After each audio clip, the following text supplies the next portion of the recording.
काले पानी का तालाब। किसी छोटे से गांव के पास एक काले पानी का तालाब था जिसे लोग भूतिया तालाब कहते थे। कहा जाता था कि उस तालाब में पानी के अंदर कुछ नहीं, सिर्फ काले साए हैं जो रात के समय तालाब में घूमते हैं। गांव के लोग तालाब के पास जाने से डरते थे क्योंकि वहां से कई लोग रहस्यमय तरीके से गायब हो चुके थे। एक दिन गांव में एक युवक करण आया। वह बहुत ही निडर और जिज्ञासु था। उसने सुना था कि तालाब के बारे में कई तरह की अफवाहें फैली हैं और वह इन अफवाहों का सच जानने का मन बना चुका था। एक रात उसने तालाब के पास जाने का फैसला किया।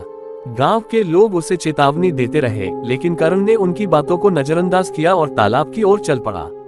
रात का समय था और हवा में एक अजीब सी ठंडक थी। तालाब के पास पहुंचते ही करण को एक अजीब सी गंध आई, जैसे कि सड़ांध मांस की हो।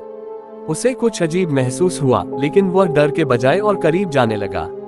वह जैसे ही तालाब के किनारे पहुंचा, अचानक पानी में कुछ हलचल हुई। काले पानी में से एक हाथ बाहर निकला और उसे खींचने लगा। करण चिल्लाया, लेकिन उसका गला जैसे रुक सा गया था। उसने अपने पूरे बल से हाथ को झटकते हुए खुद को खींच लिया, लेकिन तब तक पानी से कुछ और काले साए बाहर आ गए। वह जान गया कि ये वही आत्माएं हैं जो कई सालों से तालाब में बंधी हुई थी। वे उसे अपनी गिरफ्त में लेने की कोशिश कर रहे थे। करण को अपने शरीर से एक भारी ताकत महसूस हुई, जैसे कुछ उसे खींच रहा हो। आखिरी बार उसने अपने जीवन की एक जोरदार चीख मारी और तालाब से बाहर भागने की कोशिश की, लेकिन सुबह होते होते करण का कुछ भी पता नहीं चला। तालाब के किनारे पर उसकी चप्पलें और कपड़े पड़े हुए थे।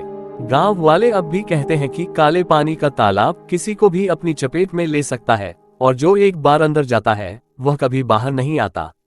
अब कोई भी उस तालाब के पास जाने की हिम्मत नहीं करता।